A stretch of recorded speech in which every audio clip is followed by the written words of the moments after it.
യെശയ്യാ പ്രവാചകന്റെ പുസ്തകം 51-ാം അധ്യായം ഉടകാറകന അല്ലെ ചില വചനങ്ങൾ മാത്രം നമുക്ക് ധ്യാനിക്കാം, കാരണം മൊത്തം സമയം ഉണ്ടാക്കാം. 1-ാമത്തെ വാക്യം വായിച്ചു. യിരെമ്യാവ് 51. യെശയ്യാ യഹോവ യെശയ്യാ യെശയ്യാ 51. യെശയ്യാ പ്രവാചകന്റെ പുസ്തകം 51-ാം അധ്യായം 1 തുടങ്ങിയിട്ട്. നീതിയെ പിന്തുടരുന്നവരും ഉം. യഹോവയെ അന്വേഷിക്കുന്നവരുമായുള്ളവരെ, എന്റെ വാക്ക് കേൾപ്പീൻ. നിങ്ങളെ വെട്ടിയെടുത്ത പാറയിലേക്കും നിങ്ങളെ കുഴിച്ചെടുത്ത ഖനി ഗർഭത്തിലേക്കും തിരിഞ്ഞു നോക്കുവീൻ. നിങ്ങളുടെ പിതാവായ അബ്രഹാമിലേക്കും നിങ്ങളെ പ്രസവിച്ച സാറയിലേക്കും തിരിഞ്ഞു നോക്കുവീൻ. ഞാൻ അവനെ ഏകനായിട്ട് വിളിച്ചു, അവനെ അനുഗ്രഹിച്ചു വർദ്ധിപ്പിച്ചിരിക്കുന്നു. യഹോവ സിയോനെ ആശ്വസിപ്പിക്കുന്നു.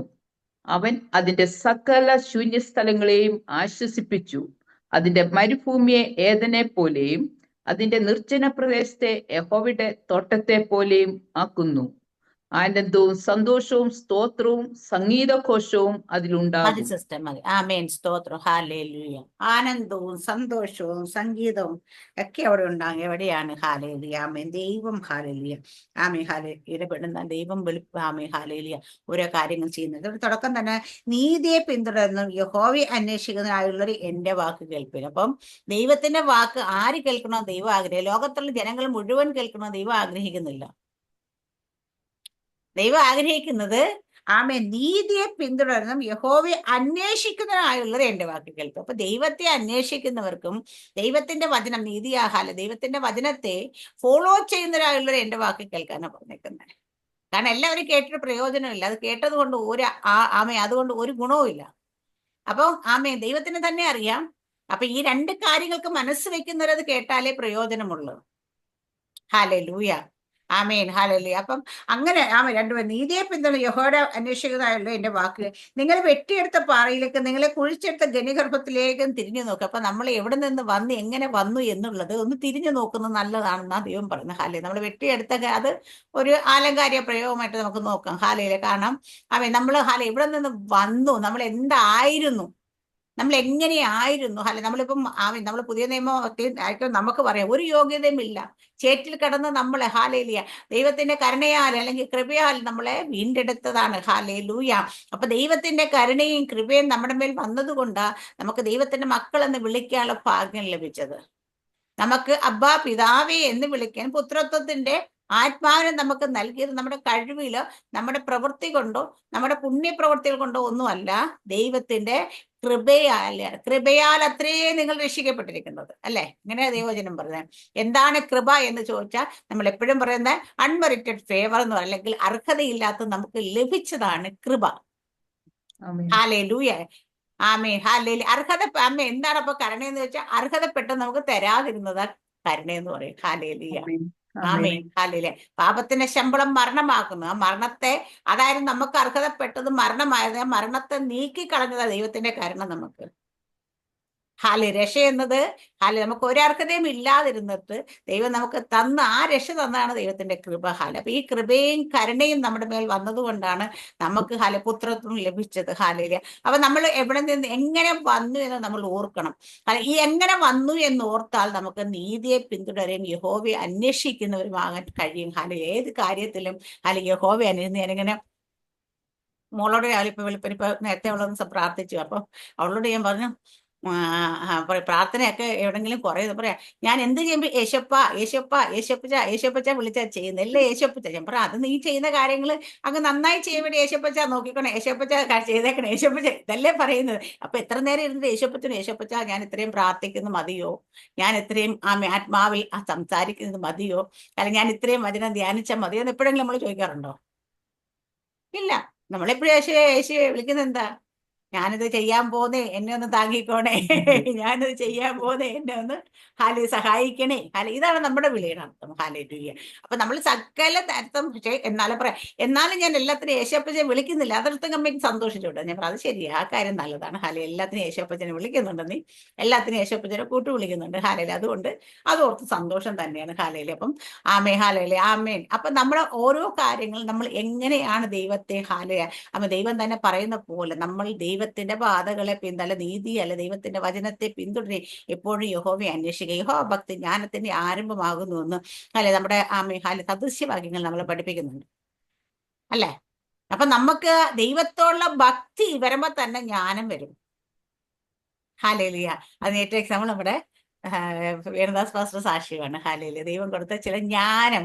ദൈവം കൊടുത്തപ്പോ എന്താ പറ്റിയ 8ാം ക്ലാസ് പോലും പാസ്സാകാത്ത ആള് ഹാലേലിയ വലിയ പൊസിഷനിലേക്ക് എത്താൻ പറ്റും. അപ്പൊ ദൈവം ഈ ലോകത്തിന്റെ വിദ്യാഭ്യാസത്തെ കാട്ടി അപ്പുറമാണ്. അതുകൊണ്ട് നമ്മൾ എപ്പോഴും യഹൂദന്മാരെല്ലായിടത്തും മുന്നിൽ നിൽക്കുന്നതിന്റെ കാര്യം അതാണ്.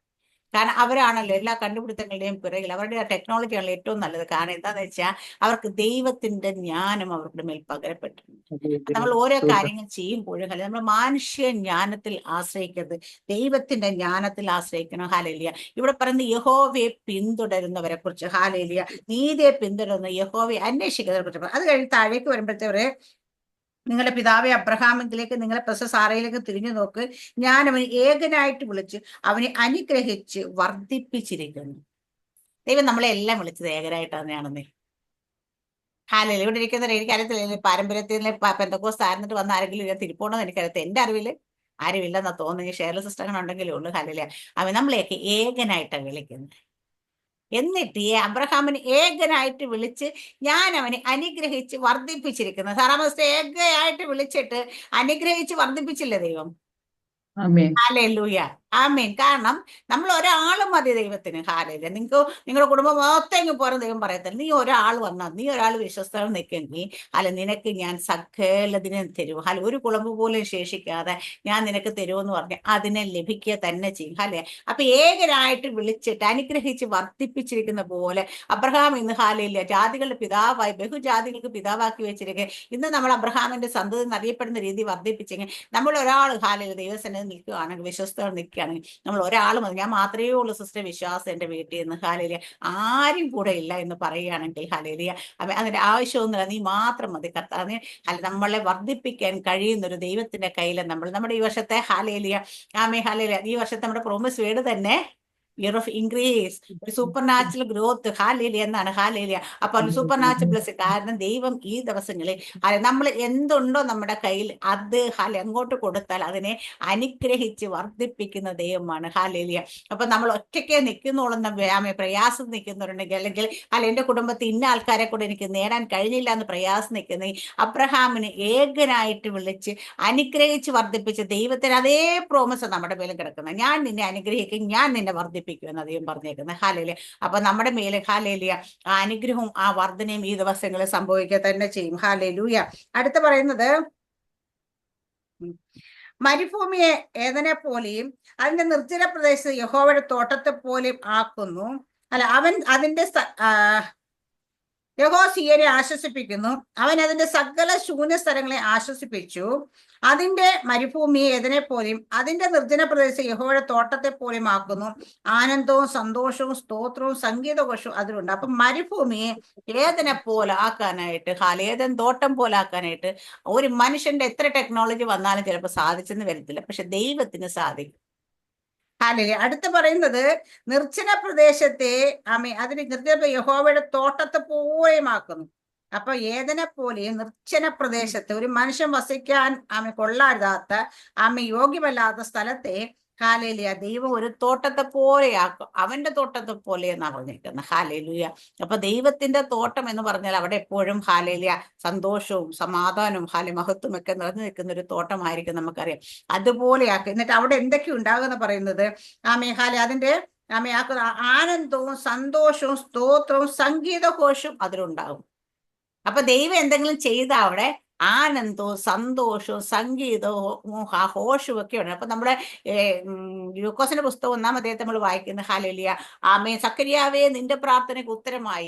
അവിടെ പറയുന്നുണ്ട് ഹാലേലിയ അവൻ ആ ഉത്തരം അങ്ങോട്ട് പുറത്തു വരുമ്പോ എന്താ വെച്ചാൽ അത് അനേക സന്തോഷത്തിന് ആനന്ദത്തിനും കാരണമാകും. അപ്പൊ ദൈവം എന്തെങ്കിലും ചെയ്യുമ്പോൾ ദൈവത്തിന്റെ പ്രവൃത്തി വെളിപ്പെടുമ്പോൾ നമ്മൾ ഉണ്ടാകുന്ന ഒരു കാര്യമാണ്.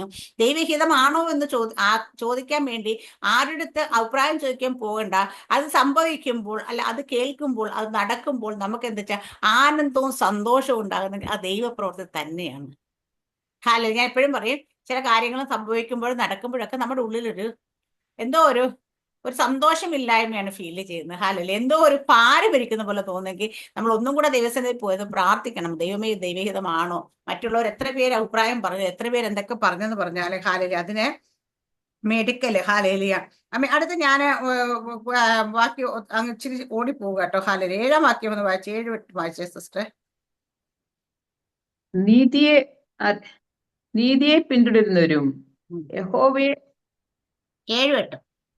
നീതി അറിയുന്നവരും ഹൃദയത്തിന്റെ നീതിയെ അറിയുന്നവരും ഹൃദയത്തിൽ എന്റെ ന്യായപ്രമാണമുള്ള ജനവുമായുള്ളവരെ എന്റെ വാക്ക് കേൾപ്പീൻ. നിങ്ങൾ മനുഷ്യരുടെ നിന്നയെ ഭയപ്പെടരുത്, അവരുടെ ദൂഷണങ്ങളെ പേടിക്കുകയും വരുത്. പുഴു അവരെ വസ്ത്രത്തെ പോലെ അരിച്ചു കളയും, കൃമി അവരെ കമ്പിളിയെ പോലെ തിന്നുകളയും. എന്നാൽ എന്റെ നീതി ശാശ്വതമായും എന്റെ രക്ഷ തലമുറ തലമുറയായും ഇരിക്കും. ആമേൻ, സ്തോത്രം. ഹാലേലൂയ. ഇവിടെ പറയുന്നത് നീതിയെ അറിയുന്നവരും ഹൃദയത്തിൽ എന്റെ ന്യായപ്രമാണമുള്ള ജനവും ആയുള്ളവര് എന്റെ വാക്ക് കേൾപ്പിൻ. ഹാലേലൂയ. അപ്പം നമ്മള് എന്തൊക്കെയുള്ളവരുണ്ടോ ഈ പറയുന്നത്? നീതി അറിയുന്നവരും ഹൃദയത്തിൽ ദൈവത്തിന്റെ ന്യായപ്രമാണമുള്ളവര് എന്റെ വാക്ക് കേൾക്കുക. എന്താ എന്റെ വാക്ക്? എന്നിട്ട് നിങ്ങൾ മനുഷ്യരുടെ നിന്ദയെ ഭയപ്പെടരുത്, അവരുടെ ദൂഷണങ്ങളെ പേടിക്കുകയും അരുത്. അപ്പൊ ദൈവത്തിന്റെ വചനം നമ്മുടെ ഉള്ളിലുണ്ടെങ്കിൽ, നമ്മൾ ദൈവത്തിന്റെ വചനത്തെ ഫോളോ ചെയ്യുന്നവരാണെങ്കിൽ ഹാലേ, നമ്മൾ മനുഷ്യരുടെ നിന്ദയെ പേടിക്കരുത്. ഹാലേലിയ. അവരുടെ ദൂഷണങ്ങളെ പേടിക്കരുത് എന്ന് പറഞ്ഞു. അപ്പൊ അവർ നിന്ദയും ദൂഷണവും ഉണ്ടാകുമെന്ന് ദൈവത്തിന് അറിയാം. ഹാലേലൂയ. അല്ലെങ്കിൽ അതിനെ ഭയപ്പെടുമെന്ന് പറയേണ്ട കാര്യമില്ല, അതിന് പേടിക്കരുത് പറയേണ്ട കാര്യമില്ല. ഹാലേലിയ. അപ്പൊ എന്താ വെച്ചാൽ നിങ്ങൾ നീതിയെ പിന്തുടരാൻ തുടങ്ങിക്കഴിഞ്ഞാൽ, നിങ്ങൾ ന്യായപ്രമാണം അനുസരിക്കാൻ തുടങ്ങിക്കഴിഞ്ഞാൽ, നിങ്ങൾ എന്റെ വാക്ക് കേട്ട് നിങ്ങൾ എന്നെ അന്വേഷിച്ച് നിങ്ങൾ ദൈവത്തിന്റെ ആമേൻ വചനം വിട്ട് ഇടത്തോട്ട് വലത്തോട്ട് മാറാതെ നിങ്ങൾ മുൻപോട്ട് പോകുകയാണെങ്കിൽ നിങ്ങളുടെ മേലെ അനുഗ്രഹം വരുമെന്നുള്ളതല്ല, ആദ്യം നമുക്ക് വരുന്ന നിന്ദയും പരിഹാസവും ഒക്കെയാണ്. നമ്മളെക്കുറിച്ച് ദൂഷണമൊക്കെയാണ് വരുന്നത്. ഈ ദൂഷണവും നിന്ദയൊക്കെ വരുമ്പോൾ നമ്മൾ ഭയപ്പെടരുത്, കാരണം ഇത് മുന്നമേ സംഭവിക്കേണ്ടതാകുന്നു എന്നാണ് ദൈവം പറഞ്ഞു പറയുന്നത്. കാരണം ഇത് നമ്മുടെ നേരെ വരും. അപ്പൊ ഇത് വരുമെന്ന് അറിയാവുന്നത് കൊണ്ടാ ദൈവം നമ്മളോട് ഭയപ്പെടരുത് എന്ന് പറയുന്നത്, അതിനെ പേടിക്കരുത് എന്ന് പറയുന്നത്. അപ്പൊ അതൊക്കെ കേൾക്കുന്നെങ്കിൽ ആരും ഭയപ്പെടേണ്ട, അത് പേടിക്കണ്ട, നിങ്ങൾ റൈറ്റ് ട്രാക്കിൽ തന്നെ പോകുന്നുള്ള തെളിവായത്. ആരെങ്കിലും പറയാണ് ഞങ്ങൾ വിശ്വാസമായിട്ട് വന്നിട്ടൊന്നും സിസ്റ്റർ ഇതുവരെ എന്നെ ആരും കളിയാക്കിയിട്ടുമില്ല, എന്നെ കുറിച്ച് ആരും ഒരു ഇതൊന്നും പറഞ്ഞിട്ടില്ലെന്ന് പറയുകയാണെങ്കിൽ നമ്മൾ പോകുന്ന ട്രാക്ക് അത്ര ശരിയായിട്ടില്ലെന്ന് മനസ്സിലാക്കുകയാണ്. നമ്മളിപ്പോഴും അവിടെ അവരെ പോലെ തന്നെ നിൽക്കുന്നതുണ്ട്. അതൊക്കെ വരാം. പക്ഷെ നിങ്ങൾ വ്യത്യസ്തമായി സഞ്ചരിക്കാൻ തുടങ്ങുമ്പോൾ അവരെ പോലെ ഒരാളല്ല എന്ന് നിങ്ങളെക്കുറിച്ച് തോന്നി തുടങ്ങുമ്പോൾ നിങ്ങളെക്കുറിച്ച് പറയാൻ തുടങ്ങും, നിന്ദിക്കാൻ തുടങ്ങും, അപവാദം പറയാൻ തുടങ്ങും. ഇതൊക്കെ കേൾക്കുമ്പോൾ അപ്പൊ സങ്കടപ്പെടുകയല്ല, സന്തോഷിക്കാൻ കഴിയണം. എന്നിട്ട് അവരെ കുറിച്ച് ഭർത്താവ് പറയുന്നത്, പുഴു അവരെ വസ്ത്രത്തെ പോലെ അരിച്ചുകളി, കൃമി അവരെ കമ്പിളിയെ പോലെ തിന്നുകളി, എന്നാൽ എന്റെ നീതി ശാശ്വതമായി എന്റെ രക്ഷ തലമുറ തലമുറയായും ഇരിക്കും. അപ്പൊ നിന്ദിക്കുന്നവര് പുഴു പോലെയാണ്, അല്ലെങ്കിൽ കൃമി പോലെയാണ് എന്നൊക്കെ പറയുമ്പോൾ നമ്മളിവിടെ നിന്ന് ചില ആൾക്കാർ ഇപ്പോഴും പ്രാർത്ഥിക്കുക, ദൈവമേ ഞാൻ പുഴുവാണെ കൃമിയാണെ കുപ്പിച്ചില്ലാണെന്നൊക്കെ പറഞ്ഞ് പ്രാർത്ഥിക്കും. പക്ഷേ ദൈവം പറഞ്ഞേക്കുന്നത് പുഴുവും കൃമിയൊക്കെ ആരാണെന്ന് ദൈവവചനത്തിൽ കൃത്യമായി പറയുന്നുണ്ട്. നമ്മൾ പുഴുവും കൃമിയും കുപ്പിച്ചിലും ഒന്നും അല്ല, നമ്മൾ ദൈവത്തിന്റെ മക്കളാണ്. ആ അധികാരം നമുക്ക് ദൈവം തന്നിട്ടുണ്ട്. അധികാരത്തോടെ നമുക്ക് പ്രാർത്ഥിക്കാൻ കഴിയും. ആകാശത്തിന്റെ കിളിവാതിൽ അടയ്ക്കുവാനും തുറക്കുവാനും ദൈവം നമുക്ക് അധികാരം. ഇന്നലെ ഞാൻ പറഞ്ഞേ മോളുടെ അവിടെ യെല്ലോ അലർട്ടാന്ന് പറഞ്ഞ അപ്പൊ മഴ മഞ്ഞാന്നുണ്ട്. അപ്പൊ ഇന്നലെ അവള് പോകുമ്പോ അമ്മ മഴയായിരിക്കും എന്നൊക്കെ പറഞ്ഞപ്പോ ഞാൻ പറഞ്ഞു ഞാൻ പ്രാർത്ഥിച്ചിട്ട് നമ്മുടെ കർത്താവെ കുഞ്ഞ് പോകുമ്പോഴും വരുമ്പോഴും മഴ പെയ്യരുത്. ഇന്നലെ അവള് പറഞ്ഞു അങ്ങോട്ട് പോയപ്പോഴും മഴ പെയ്തില്ല, ഇങ്ങോട്ട് വന്നപ്പോഴും മഴ പെയ്തു. പക്ഷെ ഇതിടയ്ക്ക് മഴ പെയ്തതുകൊണ്ട് റോഡിൽ ചെളി ഉണ്ടായിരുന്നു. അപ്പൊ സൈക്കിളിൽ പോയപ്പോ ഡ്രസ്സിലൊക്കെ ചെളി വീണെന്ന് പറഞ്ഞു. അപ്പൊ നമ്മൾ പറഞ്ഞ എന്താ അത് സംഭവിച്ചു, പക്ഷെ ചെളിയുടെ കാര്യം നമ്മൾ ഓർത്തല്ല, നമ്മൾ പറഞ്ഞതില്ല. അപ്പം അതാണ് നമുക്ക് ദൈവം തന്നിരിക്കുന്ന അതോറിറ്റി. അതാണ് നമ്മൾ പറഞ്ഞാൽ അത് അങ്ങനെ തന്നെ സംഭവിക്കും. അതിന് ദൈവം അധികാരം തന്നിട്ടുണ്ട്. പറയാത്ത കുഴപ്പമില്ല. നമ്മൾ പറഞ്ഞിടക്ക് ഞാൻ വിശ്വസിച്ച് അതുകൊണ്ട് ഞാൻ നാവെടുത്ത് സംസാരിച്ചു. അപ്പൊ വിശ്വസിച്ചിട്ട് നാവെടുത്ത് സംസാരിച്ചാൽ അതങ്ങനെ തന്നെ സംഭവിക്കും. ഹാലേലിയ. അടുത്തിവിടെ പറയുന്ന 9-ാം വാക്യം വായിക്കും സിസ്റ്റർ. യഹോവയുടെ ഭുജമേ ഉണരുക, ഉണരുക, ശക്തി ധരിച്ചുകൊള്ളുക, പൂർവകാലത്തും പണ്ടത്തെ തലമുറകളിലും എന്ന പോലെ ഉണരുക. രഹബിനെ വെട്ടി മഹാസർപ്പത്തെ കുത്തിക്കളഞ്ഞത് നീ അല്ലയോ? സമുദ്രത്തെ വലിയ ആഴിയിലെ വെള്ളങ്ങളെ തന്നെ വറ്റിച്ചു കളയുകയും വീണ്ടെടുക്കപ്പെട്ടവർ കടന്നു പോകേണ്ടതിന് സമുദ്രത്തിന്റെ ആഴത്തെ വഴിയാക്കുകയും ചെയ്തത് നീ അല്ലയോ? 12-13 വായിച്ചു. ഞാൻ ഞാൻ ഞാൻ തന്നെ. ഞാൻ ത- ഞാൻ തന്നെ ഉം. നിങ്ങളെ ആശ്വസിപ്പിക്കുന്നവൻ. എന്നാൽ മരിച്ചു പോകുന്ന മർത്യനെയും പുല്ലുപോലെ ആയിത്തീരുന്ന മനുഷ്യനെയും ഭയപ്പെടുവാൻ നീ ആർ? ആകാശത്തെ വിരിച്ചു ഭൂമിയുടെ അടിസ്ഥാനങ്ങളെ ഇട്ടവനായി നിന്റെ സൃഷ്ടാവായ യഹോവയെ നീ മറക്കുകയും പീഡകൻ നശിപ്പാൻ ഒരുക്കി വരുന്നു എന്ന് വെച്ച് അവന്റെ ക്രോധം നിമിത്തം ദിനംപ്രതി ഇടവിടാതെ പേടിക്കുകയും ചെയ്യുന്നത് എന്ത്? ആമേൻ. ഹല്ലേലൂയ. ഇവിടെ പറയുന്നത്, ഞാൻ തന്നെ നിങ്ങളെ ആശ്വസിപ്പിക്കുന്നു, എന്നാൽ മരിച്ചു പോകുന്ന മർത്യനെയും പുല്ലുപോലെ ആയിത്തീരുന്ന മനുഷ്യനെയും ഭയപ്പെടുവാൻ നീയാ. അപ്പൊ ദൈവം ഞാൻ തന്നെ യഹോവ. ദൈവം, നമ്മുടെ ദൈവം. ഹാലേലിയ. ഇത്രത്തോളം ഹാലേലിയ ശക്തമായിട്ട് നമ്മുടെ ദൈവം, നമ്മുടെ ദൈവത്തിന്റെ ശക്തി, നമ്മുടെ ദൈവത്തെ കുറിച്ച് വീണ്ടും ദൈവം പറയുന്നത് എന്താണെന്ന് വെച്ച് കഴിഞ്ഞാൽ, അവരെയൊക്കെ ഭയപ്പെടുന്നത്, ആകാശത്തെ വിരിച്ച് ഭൂമി അടിസ്ഥാനങ്ങളെ ഇട്ടവനായി നിന്റെ സൃഷ്ടാവ യഹോവേ. അപ്പൊ നമ്മുടെ ദൈവത്തെ കുറിച്ച് ആകാശത്തെ വിരിച്ചത്, ഭൂമിക്ക് അടിസ്ഥാനമിട്ടത്, ഈ ഭൂമണ്ഡലത്തെ സ്ഥാപിച്ച യഹോവയാണ്. അപ്പൊ ആ യഹോവയുടെ പുച്ഛബലം എത്രയാണെന്ന് ആലോചിച്ചു. അപ്പൊ നമ്മൾ എന്നിട്ട് ആ ദൈവത്തെ ഭയപ്പെടാതെ ഏതൊക്കെ മനുഷ്യര് നമ്മൾ ഏതൊക്കെ പീഡിപ്പിക്കുമെന്ന പിശാചിനെയൊക്കെ ഭയപ്പെടുന്നത്. കഴിഞ്ഞ ആഴ്ചയിൽ ഇങ്ങനെ നാരായണ പാസ്റ്റർ കാര്യം പറഞ്ഞു. ഹാലേലിയ.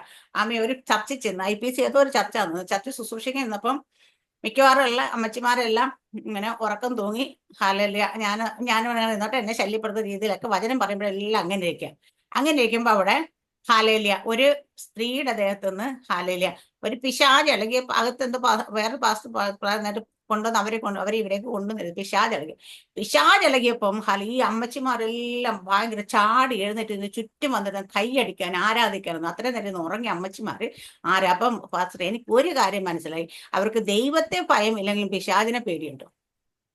കാരണം ദൈവത്തിന്റെ വചനത്തിന് മുമ്പിൽ നിന്ന് ഉറങ്ങി. ഹല്ലേലൂയ. പക്ഷെ പിശാച് അങ്ങോട്ട് ഇളകിയപ്പോ, ഒരാളുടെ ദേഹത്തിന് ഭൂതം ഇളകിയപ്പോ എല്ലാവരും വന്നിരുന്ന് അങ്ങോട്ട് കൈയടിക്കാനും പ്രാർത്ഥിക്കാനും അന്യഭാഷ പറയുന്നത്. എന്താ കാര്യം, ഇതങ്ങാണം കയറി എന്റെ തൊട്ടകണ്ടം വന്നാൽ അതുകൊണ്ട് നമ്മളങ്ങ് പ്രാർത്ഥിച്ചേക്കാന്ന് വിചാരിച്ചപ്പോ ഭയം ദൈവവചനത്തിന് മുമ്പിലല്ല അവർക്ക് ഭയം, പിശാചിന് മുമ്പിലാ ഭയം. ഇവിടെ പറയുന്നതാണ് ദൈവത്തെ, എന്റെ ഈ ഭുജബലം ഇത്രയും കാര്യങ്ങൾ ആകാശത്തെ സ്ഥാപിച്ച് ഭൂമണ്ഡലത്തിന് അടിസ്ഥാനം ഇട്ട യഹോവയൻ ദൈവത്തെ ഭയപ്പെടാൻ നിങ്ങൾ ഏതോ മനുഷ്യൻ പറയുന്നതിനോ ഏതോ പിശാചിന്റെ പുറകെ അതിനെയൊക്കെ പേടിച്ച് നടക്കുക. ഇന്ന് പെന്തക്കോസ്തലെ ഏറ്റവും കൂടുതൽ നോക്കിക്കഴിഞ്ഞാൽ അവർക്ക് ഏറ്റവും കൂടുതൽ പേടി പിശാചിനെ അല്ലേ. ഒരു പൈശാചിക ശക്തി എന്ന് പറഞ്ഞാൽ ഉണരും, ഒരു ദുരാത്മാവിങ്ങനെ നിൽക്കുന്ന ഉണരും. ഹാലേലൂയ. പിന്നെ പ്രാർത്ഥനയോട് എന്താ ഇറക്കി വിടാൻ വേണ്ടിയിട്ട്. ഹാലേലൂയ. അപ്പോൾ ഇതല്ല നമ്മൾ ഭയപ്പെടേണ്ടത്. ആരെയാന്ന് വെച്ചാൽ നമ്മുടെ സർവശക്തനായ ദൈവത്തെയാണ്. ഹാലേലൂയ. നമ്മുടെ ദൈവത്തെ കുറിച്ച് പറയുന്ന അവൻ ആദ്യനും അന്തിനുമാണ്, അവൻ ആൽഫയും ഒമേഗയുമാണ്, ആരംഭത്തിൽ തന്നെ അവസാനത്തെ അറിയുന്നവനാണ്, അവന്റെ കണ്ണുകൾക്കൊന്നും മറവായിരിക്കുന്നില്ല. അത്രയും വലിയ ഒരു ദൈവത്തെ ഹാലേലൂയ നമ്മൾ ഭയപ്പെടുമെങ്കിൽ നമ്മൾ ഈ കേൾക്കുന്ന മാനുഷ്യമായ വാക്കുകളോ പൈശാചികമായ ശക്തികളോ ഒന്നിനെയും നമുക്ക് പേടിക്കാൻ നടക്കാൻ പറ്റും.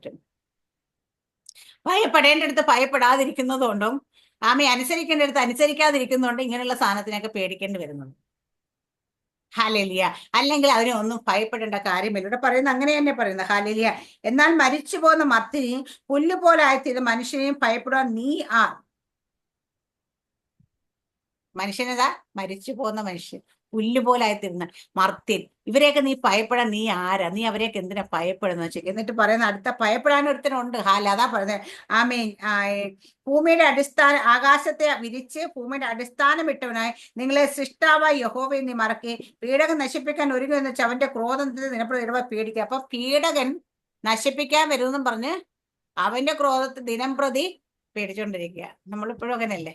പിശാച് നമ്മളോട് പോരാട്ടം വരുന്നു, അവിടെ ദേശശക്തി ഇങ്ങനെ എഴുന്നേറ്റ് നിൽക്കുന്നു, അതിങ്ങനെ വരുന്നു, അതങ്ങനെ വരുന്നു. ഇതൊക്കെ പറഞ്ഞിട്ടാണ് നമ്മൾ ഇവിടെ പേടിച്ചിട്ട് ഹാലേലൂയ ദിനം പ്രതി അതിനോട് പോരാടാനിട്ടിരിക്കുക. ഹാലേലൂയ. അത് ഞാനെപ്പോഴും പണ്ട് പറയുന്ന കണക്ക് പിശാചി ചിലപ്പാണെന്ന് പറയുന്നത്, അയ്യോ ദയാ സാറാമ്മ വരുന്നുണ്ട് ഇവിടുന്ന് ഓടിയേക്കാം, സ്ഥലം വിട്ടേക്കാന്ന് വിചാരിച്ചു പിശാചി ചിലപ്പോൾ സാറാമ്മ വീട്ടിൽ നിന്ന് ഇറങ്ങുമ്പോൾ സ്ഥലം വിടുമായിരിക്കും, കൂടും മാറുമായിരിക്കും വഴിയില്ല. നീ അവരെ കണ്ണുമുമ്പിൽ അങ്ങനെ ചെന്ന് പെടണ്ട, പെട്ട് കഴിഞ്ഞാൽ എന്റെ കാര്യം ഒന്ന് കഷ്ടപ്പോയാന്ന് വിചാരിച്ചാലും പുള്ളി ഓടുന്നു. നമ്മളിവിടെ ഇറങ്ങുമ്പോൾ നമ്മുടെ നേരെ ഏതെങ്കിലും നിൽക്കുന്നോ എന്നൊക്കെ ചോദിച്ച് ഭയപ്പെട്ട് ഇറങ്ങുക. ഹാലേലൂയ. അവിടെ അവരെന്താ പറയുന്നത്? ദേ വരുന്നു. ഹാലേലൂയ. നമ്മുടെ മേലുള്ള മുദ്ര പിശാചിനെ വിറപ്പിക്കുന്ന മുദ്രയാണ് നീ. ഹല്ലേലൂയ. ആമേൻ. ഹല്ലേലൂയ. പക്ഷെ നമ്മൾ ഇന്ന് പലരും ഇന്ന് പിശാചിനെ പേടിച്ച് ഒതുങ്ങിയിരിക്കുന്ന അവസ്ഥയിലാണ്. അവനെ പേടിച്ചുകൊണ്ട് മനുഷ്യരുടെ വാക്ക് പേടിച്ചൊക്കെ ഇരിക്കുമ്പോൾ ദൈവം പറയുന്ന എന്നെ ഒന്ന് നോക്ക് നിങ്ങൾ, ഞാൻ ആരെന്ന് തിരിച്ചറിയും. അതാ ഇവിടെ പറയുന്നത്. ആകാശത്തെ വിരിച്ച് ഭൂമണ്ഡലത്തിന് അടിസ്ഥാനമിട്ട ഞാൻ എന്നുവെച്ചാ യഹോവ ദൈവത്തെ കുറിച്ച് അവൻ ഉന്നത ഉയർന്നിരിക്കുന്ന ശാശ്വതവാസി അഖിലാണ്ടത്ത് ഉടയവനായ യഹോവ ദൈവം എന്നാ പറയുന്നത്. അപ്പൊ ഉന്നതനും ഉയർന്നിരിക്കുന്നവന് ശാശ്വതവാസിയുമായ ദൈവമാണ് നമ്മുടെ ദൈവം. അപ്പൊ ആ ദൈവത്തെ ഒന്ന് കണ്ടു കഴിഞ്ഞാൽ ഇതിനൊന്നും നമ്മൾ പേടിക്കത്തില്ല. ആ ദൈവത്തെ കാണേണ്ട പോലെ കാണാത്തത് കൊണ്ടാ ഇങ്ങനെയുള്ള പേടികളൊക്കെ നമുക്ക് ഉണ്ടായിക്കൊണ്ടേയിരിക്കുന്നത്. 16 വാക്യം വായിക്കാം സിസ്റ്ററെ. ഞാൻ ആകാശത്തെ ഉറപ്പിച്ച് ഭൂമിക്ക് അടിസ്ഥാനമിടുകയും സിയോനോട് നീ എന്റെ ജനമെന്ന് പറയുകയും ചെയ്യേണ്ടതിന് ഞാൻ എന്റെ വചനങ്ങളെ നിന്റെ വായിലാക്കി എന്റെ കൈയുടെ നിഴലിൽ നിന്നെ മറച്ചിരിക്കുന്നു. യഹോവയുടെ കയ്യിൽ നിന്ന് അവന്റെ ക്രോധത്തിന്റെ പാനപാത്രം കുടിച്ചിട്ടുള്ള യെരൂശലേമേ, ഉണരുക, ഉണരുക, എഴുന്നേറ്റ് നിൽക്കുക. ഞാൻ ആകാശത്തെ ഉറപ്പിച്ച് ഭൂമിക്ക് അടിസ്ഥാനമിടുകയും സിയോനോട് നീ എന്റെ ജനമെന്ന് പറയുകയും ചെയ്യേണ്ടതിന് ഞാൻ എന്റെ വചനങ്ങളെ നിന്റെ വായിലാക്കി എന്റെ കൈയുടെ നിഴൽ നിന്നെ മറച്ചിരിക്കുന്നു. ഹല്ലേലൂയ. അപ്പം ദൈവത്തിന്റെ വചനത്തെ നമ്മുടെ വായിലാക്കിയിട്ട് ദൈവത്തിന്റെ കൈയുടെ നിഴൽ നമ്മളെ മറച്ചു വെച്ചിരിക്കുക. ഈ ദൈവത്തെ കുറിച്ച് പറഞ്ഞ ഏത് ദൈവമായത്? സാധാരണ അവിടെ കൊണ്ടുവച്ചൊരു ഊമ വിഗ്രഹമല്ല, ഒരു കാക്കയോ കോഴിയോ പരുന്തോ പ്രാവോ ഒന്നുമല്ല. ഈ ദൈവത്തെ കുറിച്ച് പറയുന്ന ഹല്ലേലൂയ. ഈ ദൈവം ആരാന്ന് പറയും? ഞാൻ ആകാശത്തെ ഉറപ്പിച്ച് ഭൂമിക്ക് അടിസ്ഥാനമിടുകയും സിയോനോട് നീ എന്റെ ജനമെന്ന് പറയുകയും ചെയ്യേണ്ടത്. അപ്പൊ ഞാൻ ആകാശത്തെ ഉറപ്പിച്ച് ഭൂമിക്ക് അടിസ്ഥാനമിട്ട ദൈവമാണ്. ഞാൻ സിയോനോട് നീ എന്റെ ജനമെന്ന് പറയേണ്ടതിന്. അപ്പൊ നമ്മൾ ദൈവത്തിന്റെ ജനമെന്ന് ദൈവം പറയണമെങ്കിൽ എന്താണ് ഇവിടെ പറഞ്ഞേക്കുന്ന കാര്യം വെച്ചാൽ ഞാൻ എന്റെ വചനത്തെ നിന്റെ വായിലാക്കി എന്റെ കൈയുടെ നിഴൽ നിന്നെ മറച്ചു വെച്ചിരിക്കുന്നു. മറ്റടുത്ത് പറയുന്നുണ്ട് ഞാൻ മൂർച്ചയുള്ള വാളാക്കി മറച്ചു വെച്ച് പൂണിയിൽ നല്ല അമ്പാക്കി മിനുക്കി അമ്പാക്കി ഞാൻ മറച്ചു വെച്ചിരിക്കുന്നു എന്നൊക്കെ പറയുന്ന പാവങ്ങൾ. അപ്പൊ ദൈവം ചില സമയത്ത് വചനമൊക്കെ വായി തന്ന് ദൈവത്തിന്റെ കൈയുടെ നിഴൽ നമ്മൾ മറച്ചു വെച്ച് എന്താ ഇതെന്റെ ജനമാണ്, ഇതെന്റെ മകളാണെന്ന് പറഞ്ഞ് പുറത്തേക്ക് എടുത്ത് നിർത്താൻ വേണ്ടി, കാണിക്കാൻ വേണ്ടിയിട്ട് ഹല്ലേലൂയ അതിനുവേണ്ടി മറച്ചു വെച്ച. അപ്പൊ നമ്മുടെ ദൈവം ഹല്ലേലൂയ എന്തിനു വേണ്ടിയാണ് നമ്മളെ കണ്ട്, നമ്മൾ എങ്ങനെയാണ് ദൈവത്തെ അന്വേഷിക്കുക, എങ്ങനെയാണ് ദൈവത്തെ ഫോളോ ചെയ്യേണ്ടത്. അപ്പൊ ആ ഫോളോ ചെയ്യുമ്പോൾ തന്നെ നമ്മൾ എന്തിനെയൊക്കെയാണ് ഭയപ്പെടേണ്ടത്, എന്തിനെയൊക്കെ ഭയപ്പെടരുത്. ഹല്ലേലൂയ. നമ്മൾ നമ്മളെക്കാട്ടി ചെറിയതിനെയൊക്കെ കണ്ട് ഭയപ്പെടുന്നവരാ നമ്മൾ കൊച്ചു കുഞ്ഞുങ്ങള്. സാധാരണ ഒരു പാറ്റേനെയോ ഒരു അട്ടേനെയോ എന്തെങ്കിലും സാധനത്തെ കണ്ട പിള്ളേര് പേടിക്കും അല്ലെ? നമ്മൾ പേടിക്കാനാ കണ്ടാല് ഇല്ല. കാരണം എന്താ? നമുക്കറിയാം ഇത് ഇത്രയേ ഉള്ളൂ എന്ന് പറയാം. ആ സമയത്ത് നമ്മൾ ചിലപ്പോൾ ഒരു വലിയ മൂർഖം പാമ്പിനെയൊക്കെ നമ്മൾ പേടിക്കും. കാരണം വെച്ച് കഴിഞ്ഞാൽ അത് ഇച്ചിരി ഡേഞ്ചറസ് ആണെന്ന് നമുക്കറിയാവുന്നത് അല്ല. പക്ഷേ നമ്മൾ ഒരു നമ്മുടെ മുറ്റത്തോട്ട് ഇറങ്ങിയപ്പോ ഒരു മണ്ണരയെ കണ്ടാ വെച്ച് നമ്മൾ പേടിക്കും ഇല്ല. കാരണം അപ്പൊ ഇതുപോലെയാണ് ദൈവം പറഞ്ഞത്. നമ്മൾ എന്തിനെ ഭയപ്പെടാണ്ടാന്ന് നമ്മൾ അറിയുന്നില്ല. ഇവിടെ ദൈവം സർവശക്തനായ ദൈവം ആകാശത്തെ സൃഷ്ടിച്ച അല്ലെങ്കിൽ ഈ ആഴിയും മുഴിയും കാണുന്ന സകലത്തെ സൃഷ്ടിച്ച ദൈവം നമ്മളോട് ഭയപ്പെടേണ്ട, ഞാൻ നിന്നെ എന്റെ വചനമൊക്കെ നിന്നെ വായി തന്ന് നിന്നെ എന്റെ മറവിൽ കൈയുടെ മറന്നിൽ ഞാൻ മറച്ചു വെച്ചിരിക്കുന്നു പറയുമ്പോൾ നമ്മൾ ഭയപ്പെടുന്ന എന്തിനെയൊക്കെയാണ് ദൈവം പറയുന്നത്? ദൈവം പറഞ്ഞത് മരിച്ചു പോകുന്ന മനുഷ്യൻ, പുല്ലുപോലെ ആയിരുന്ന മർത്യൻ, അങ്ങോട്ടും ഇങ്ങോട്ടും നടക്കുന്ന ചില എന്താ പറയാ പിശാചുക്കൾ, അതിനവിടെ പറയുന്നത്. ആമേൻ. അപ്പൊ അവിടെയൊക്കെ പീഡിപ്പിക്കാൻ വരുന്ന വെച്ചാൽ പീഡകനെ ഭയപ്പെടുന്നു. ഇതിനെയൊക്കെ നമ്മൾ ഭയപ്പെട്ട് നടക്കും. എന്തുകൊണ്ട് ഇതൊക്കെ ഭയപ്പെടേണ്ടി വരുന്നത് വെച്ചാൽ നമ്മൾ നീതിയെ പിന്തുടരാത്തത് കൊണ്ടും നമ്മുടെ ദൈവത്തെ അന്വേഷിക്കേണ്ട പോലെ അന്വേഷിക്കാത്തത് കൊണ്ടുവാ, ആ ദൈവത്തെ മനസ്സിലാക്കേണ്ട പോലെ മനസ്സിലാക്കാത്തത് കൊണ്ടുവാ. മനസ്സിലാവുന്നുണ്ടോ?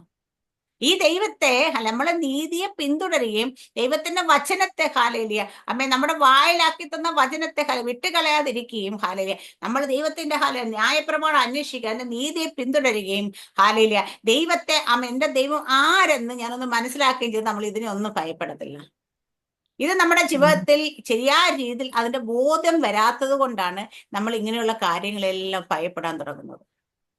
ഹല്ലേലൂയ. അപ്പൊ ഈ ദിവസങ്ങളിൽ ഇന്ന് ഞാൻ പറയാം അമ്മ, അതുപോലെ ദൈവം നമ്മളെ ഏകനായി വിളിച്ചിട്ട് അബ്രഹാമിനെ അനുഗ്രഹിച്ച് വർദ്ധിപ്പിച്ച ദൈവം നമ്മുടെ ദൈവമെങ്കിൽ, നമ്മളെ ഏകരായിട്ട് വിളിച്ച് നമ്മളിപ്പോ ഒറ്റയ്ക്കേ ഉള്ളു അല്ലെങ്കിൽ നമ്മൾ മാത്രമേ ഉള്ളൂ, നമ്മുടെ കുടുംബം മാത്രമേ ഉള്ളൂ എന്നോർത്ത് ഹാലയില്ല, നമ്മളെ എല്ലാവർക്കും വരാൻ നമ്മുടെ ജീവിതത്തിൽ തന്നെ കുടുംബത്തിൽ നിന്ന് എല്ലാവരും വന്നിട്ട് എന്നോർത്ത് ആരും ഭയപ്പെടേണ്ട കാര്യമില്ല. ഒരുവൻ വിശ്വസ്തയോടെ ദൈവത്തിന് നിൽക്കുമെങ്കിൽ തലമുറയോളം അവനെ ഓർക്കുന്നൊരു ദൈവമാണെന്ന് ദാവീദിലൂടെ ദൈവം തെളിയിച്ചതാണ്. ഹാലേലിയ. ദാവീദിനോടുള്ള ഒറ്റ നിയമത്തെ പ്രതി ദൈവം ഇന്നും ദാവീദിന്റെ ആ നിയമത്തെ മാറ്റിക്കളയാതെ ഹാലേലിയ 1000 തലമുറ വരെയൊക്കെ ഓർക്കുമെന്ന് പറയുന്നത് 1000 തലമുറ കഴിഞ്ഞാലും ദൈവം ഓർക്കും ചിലരെയൊക്കെ ഹാലേലിയ. കാരണം അതുപോലെ വിശ്വസ്തനായ ദൈവം നമ്മുടെ ദൈവം ഹാലേലിയ. അപ്പൊ നമ്മൾ ഒരു തീരുമാനമെടുത്ത് ഉറച്ചു നിന്ന് കഴിഞ്ഞാൽ ഹാലേലൂയ, അവിടെ ഹാലേലിയ നമുക്കറിയാം ദൈവത്തിന്റെ വിശ്വസ്ത അതുപോലെ തലമുറയോളം നിലനിൽക്കും. ഹാലേലിയ.